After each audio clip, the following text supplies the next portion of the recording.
तो लव जिहाद को लेकर लगातार अलग अलग खबरें निकलकर सामने आ रही है, लेकिन लव जिहाद के खिलाफ महिलाओं का प्रदर्शन देखने को मिल रहा है। लड़कियों की सुरक्षा को लेकर महिलाओं ने विरोध दर्ज कराया है। लव जिहाद के खिलाफ सड़कों पर महिलाएं उतर चुकी है। हर दिन महिलाएं जागरूकता अभियान चलाने वाली हैं। हम लड़कियों के माता पिता से भी संवाद करेंगे, ये महिलाओं का कहना है।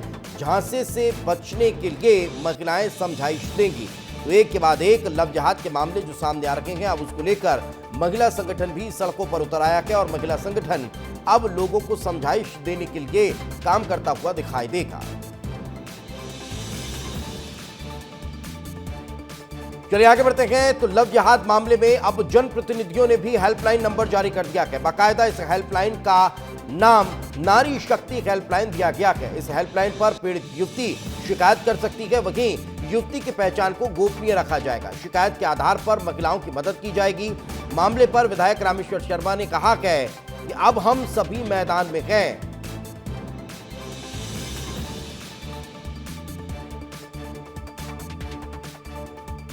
सर, एक हेल्पलाइन जारी की गई है और इस वक्त हमारे साथ विधायक रामेश्वर शर्मा, उन्हीं से बात करेंगे।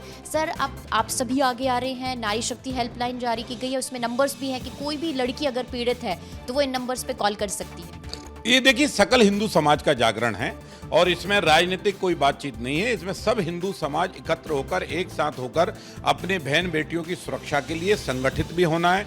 बहन बेटियों को जो है उनको समझाइश भी देना है और उनको इन सारे दरिंद्रों से बचने के उपाय भी बताना है। और अगर कहीं कोई पीड़ित है और उसके साथ कहीं कोई जाति हुई है और उसको वो बताने में घबराए तो उसको गोपनीय भी रखा जाएगा और उसका जो जानकारी आएगी वो जानकारी के आधार पर उन अपराधियों पर कार्रवाई कराने के लिए प्रशासन और स्वयं जो हेल्प नंबर जिनने जारी किया है वो उनका दस्ता इस पर एक्टिव रहेगा, सक्रिय रहेगा और उसमें बड़ी तादाद में बहन बेटियां ही उस दस्ते की हिस्सेदार रहेंगी। और ये सकल हिंदू समाज ने जारी किया है। मैं उनको इस कार्य के लिए बहुत बहुत बधाई देता हूं।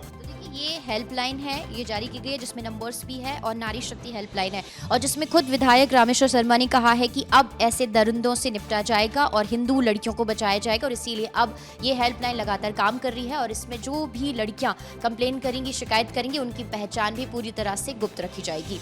कैमरा पर्सन नागेंद्र के साथ रंजना दुबे, विस्तार न्यूज, भोपाल।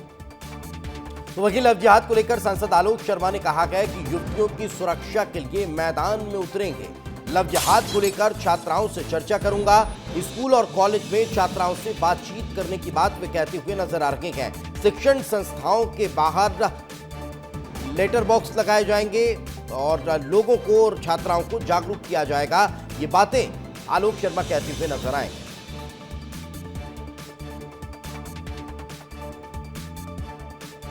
कॉलेज के अंदर जो घटना हुई है जिसमें बिटियाओं बहनों के जो बयान आए हैं उससे हमारा पूरा भोपाल शहर का समाज शर्मसार हो गया है। उसको लेकर हिंदू समाज में काफ़ी रोष है। आज हिंदू समाज के कई संगठन अलग अलग चौराहों के ऊपर प्रदर्शन कर रहे हैं। मैं चूँकि भोपाल का बेटा भी हूँ, कई बिटियाओं के बहनों के फ़ोन आए कि आलोक चाचा आप हमारी मदद करो, आप सांसद हैं, अंकल आप हमारी मदद करिए। आने वाले दिनों में कार्य योजना बनाकर भोपाल के सभी शैक्षणिक संस्थाओं में, कॉलेजों के अंदर जाएंगे और बहनों से और बिटियाओं से हम लव जिहाद के ऊपर चर्चा करेंगे और उनको सतर्कता बरतने के टिप्स हम उनको देंगे। अगर बिटियाओं बहनों के कोई सुझाव हमारे पास आते हैं, उन सुझावों के ऊपर भी हम लोग मंथन करेंगे और अगर कोई बिटिया अगर सुझाव नहीं देती है तो एक बॉक्स भी रखेंगे। उस बॉक्स के अंदर हम उनके नाम भी गोपनीय रखेंगे और उस सुझाव के आधार पर काम करके हम भोपाल से लव जिहाद के ऊपर पूरा अंकुश लगाकर दोषियों पर कार्रवाई कराने का काम करें।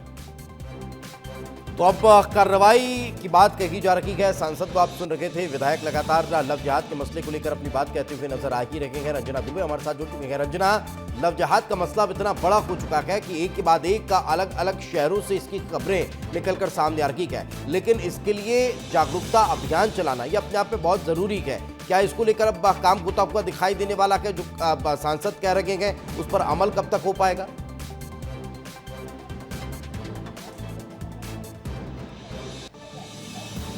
देखिए दीपेश, लव जिहाद के मामले अब जिस तरीके से बढ़ रहे हैं उसको लेकर अब लगातार आक्रोश भी बढ़ रहा है, चाहे वो राजनेताओं की बात करें। देखिए जिसमें सांसद आलोक शर्मा है, विधायक रामेश्वर शर्मा है, इन्होंने भी लगातार अपनी जो बातचीत है वो भी कही है कि कैसे अब हेल्पलाइन नंबर जारी किए गए हैं और अब इससे बचाने को लेकर जिम्मेदारी संभाली गई है। सकल हिंदू समाज ने जो नंबर्स है वो जारी किए गए हैं, जिसमें लड़कियां अगर किसी भी तरीके से कोई मुस्लिम युवक उनको परेशान करता है या लव जिहाद के जाल में उनको फंसाने की कोशिश करता है तो इन नंबर्स के जरिए उनकी पहचान गोपनीय रखी जाएगी और तमाम समस्याओं का जो समाधान है वो किया जाएगा। लेकिन इसके साथ ही दीपेश, अब जो सांसद हैं वो भी शैक्षणिक संस्थानों में पहुंचेंगे, खासकर के स्कूल, कॉलेज और कोचिंग इंस्टीट्यूट में पहुंचेंगे और वहां पर छात्राओं को बताएंगे कि कैसे आपको इनके जाल में नहीं फंसना है और कैसे खुद का बचाव करना है। और इसके साथ ही आज महिलाएं सड़कों पर भी उतरेंगी, जिसमें बड़े स्तर पर जो पीड़ित युवतियां हैं, जो कि अभी टीआईटी कॉलेज में जिन छात्राओं के साथ दुष्कर्म हुआ है उनके साथ आवाज जो है बुलंद करती हुई नजर आएगी। रंजना, ये तो सामाजिक और राजनीतिक स्तर पर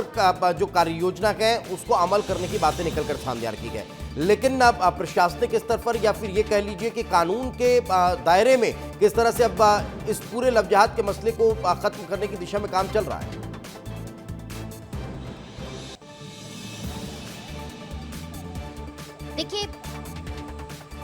देखिए दीपेश, अगर कानूनी लहजे की बात कर ली जाए तो इसको लेकर पुलिस प्रशासन भी पूरी तरह से अलर्ट मोड पर है, क्योंकि इस मामले में अब लगातार सख्ती से जांच पड़ताल की जा रही है, एक के बाद एक चीजें निकलकर सामने आ रही है। लेकिन हाँ, ये मामला चिंतनीय जरूर है, क्योंकि न सिर्फ राजधानी भोपाल बल्कि प्रदेश भर के अलग अलग जिलों में भी इस तरीके से चीजें सामने आ रही है। तो ऐसे में अब पुलिस प्रशासन भी इस मामले को गंभीरता से ले रहा है, तुरंत एफआईआर दर्ज कराई जा रही है और इस मामले में बारीकी से जांच पड़ताल भी की जा रही है, ताकि आरोपियों को कड़ी से कड़ी सजा मिल सके और आने वाले दिनों में लव जिहाद के जैसे मामले आ रहे हैं तो उनसे लड़कियों को बचाया जा सके। बिल्कुल बिल्कुल, बहुत बहुत शुक्रिया इस तमाम जानकारी के लिए रंजना। तो अब देखने वाली बात होगी कि कब तक इस पूरे मसले को लेकर अमल देखने को मिलता है।